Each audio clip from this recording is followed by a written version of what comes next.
One of those people that Brennan called to report was Congressman Pete Hoekstra, Republican of Michigan, the ranking member of the House Intelligence Committee. He's with us now on the phone.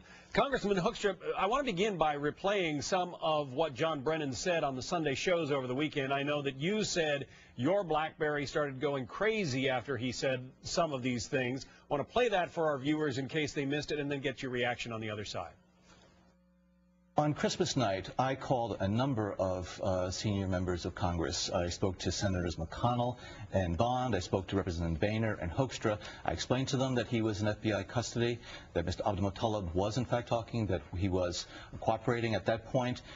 They knew that in FBI custody means that there's a process then you follow as far as Mirandizing and presenting him in front of a magistrate. None of those individuals raised any concerns with me at that point. They didn't say, is he going into military custody? Is he going to be Mirandized? They were very appreciative of the information. We told them we'd keep them informed, and that's what we did. Congressman Hoekstra, is there something specific that you can dispute about that statement? Well, I think John is very accurate. He called us. He gave us a briefing. He gave us a little bit of information, but nowhere along in the process did he tell us this is what we are going to do with Farouk, with the Christmas Day bomber. This is how we're going to handle. Yeah, I call him Farouk. It's a whole lot easier. But nowhere did he get into any kind of details. And, John, people would ask me and say, Pete, how do you know for sure? Well, number one, what John said, he said they should have known or they understand what happens when I say that he's in custody. And it's kind of like, no, all of those options were still open when we talked that night, but he didn't take us through that. I know he didn't take that through that because I'm not an attorney. If he had said, Congressman, we're going to do the civilian courts, we're going to Mirandize him, other options that we're considering, but we discounted, we're going through the military tribunal system, I would have called my attorneys on the Intel Committee and other attorneys and said, hey, what are our options? What's the best way to move forward? We never had the discussion that he outlined. So, did you raise a concern about the fact that he was going to be read his Miranda rights? We weren't told that he was going to be read his Miranda rights. He said the comment was he's in custody, and it's kind of like, well, thanks, John. I knew that. Yeah. I figured he wasn't running around Detroit or around Detroit Metro Airport because we caught him on the plane. So, of course, I knew he was in custody. John never brought up the discussion of how we were going to handle him.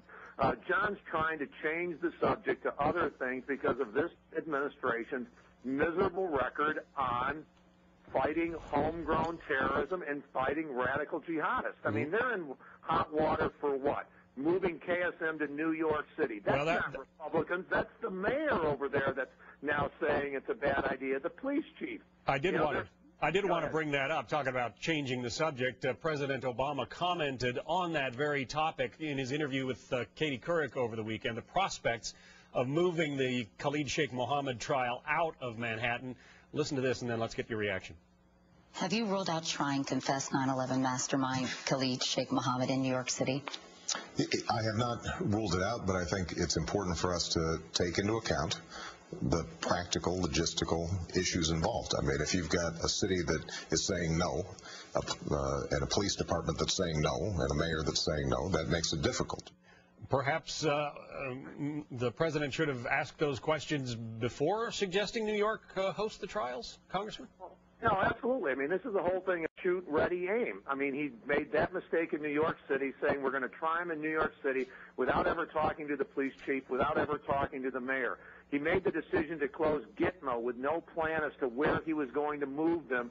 So wherever, every time he thinks he's going to move them to Michigan or he's going to move them to Kansas or Illinois, he runs into a firestorm of the people that live in those areas saying, Mr. President, this is a bad idea. And it's the same thing that happened on Christmas night. They made the decision to Mirandize Farouk. They didn't review that with Republicans or Democrats in Congress.